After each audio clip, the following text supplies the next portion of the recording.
In this video, I'll show you how you can change your mouse DPI to 800.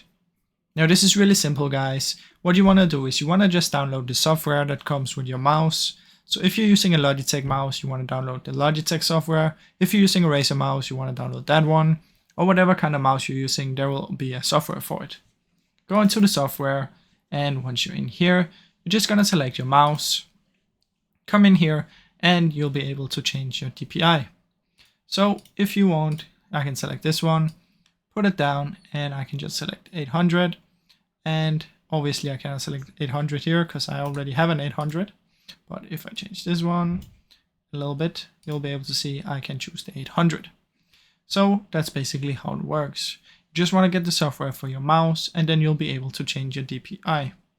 Now I really hope you enjoyed this short video. If you did, please leave a like and subscribe, as it helps me out a ton. Thank you so much for watching.